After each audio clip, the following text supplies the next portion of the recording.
Texas, Mr. Paul. Thank you, Mr. Chairman. In my opening remarks, I mentioned that Title 31 gives the GAO authority to audit the Fed, except in the final conclusion, they exempt the Federal Reserve and the FDIC and the Comptroller of the Currency, so there is no authority. If Congress ever wants to know what's going on, we'd have to change the code. For instance, right now, I think it would be important for us to know what our monetary authorities are thinking about and talking about and planning internationally, because this system isn't working and a new system is going to be devised, and I'm sure it's been discussed. I'd like to know if there's plans for another pseudo-Bretton Woods agreement. It's very, very important to us. It's important to our sovereignty. It's important to our well-being, but we don't even have the right to know that as members of Congress. In Section 13.3, it gives you the authority, and you cite the authority to make loans and bail out individuals, partnerships, and corporations. And it hasn't been used much, but it's there, and that, again, is congressional responsibility. But, you know, transparency is one thing, and I want that because I think it would expose the system to how it operates. But there's more to it than that. To me, it's the power. It's the power and the authority that gravitates into the hands of a small group of people who can create money out of thin air. This is an ominous power. It is the most powerful tool for central economic planning around. And that really has to be the issue as much as transparency. Once you have this power to control money and credit, and central plan, you can distort contracts. So we're talking about distorting contracts, rewriting contracts when we get involved in these bailouts like we have been. But you know, Chairman, you have written a lot about the Depression, and of course there was a famous quote that you made once to Milton Friedman about apologizing about the Federal Reserve bringing on and creating and prolonging the Depression, but you assured him it wouldn't happen again. And you know, the free market people agree with you entirely.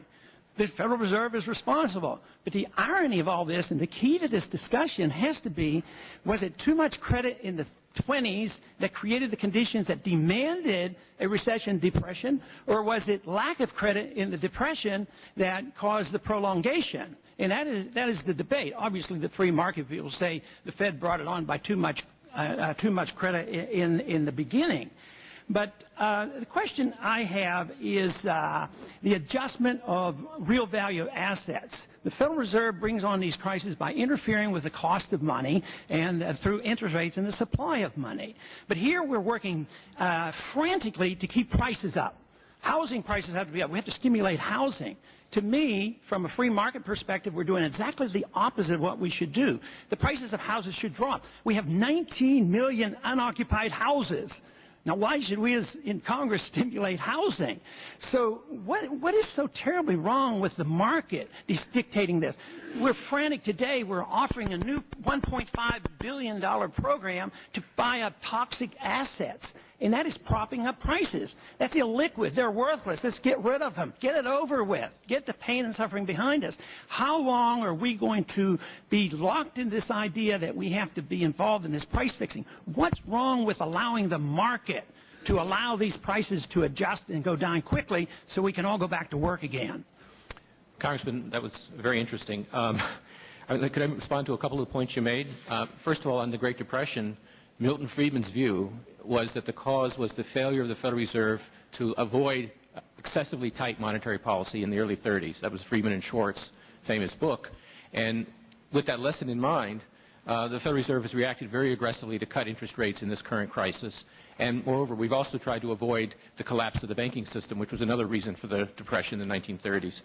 On prices of housing and the like, we're not trying to prop up the price of housing. What we're trying to do is get the credit markets working again so that the free market can begin to function in a normal way instead of in this seized up way in which it's currently acting. And finally, on price fixing of so-called toxic or legacy assets, the plan that Secretary Geithner described this morning would have as an important component private asset managers making purchases based on their own profit maximizing analysis. So that would be true market prices that would free up what is now a frozen market and get transactions flowing again and should restore real price discovery to those markets. But so far, every one of these suggestions over the past year was more money, more credit, more government involvement. And nothing seems to be working. Even today, the markets weren't very happy with these announcements. I think the market is still pretty powerful.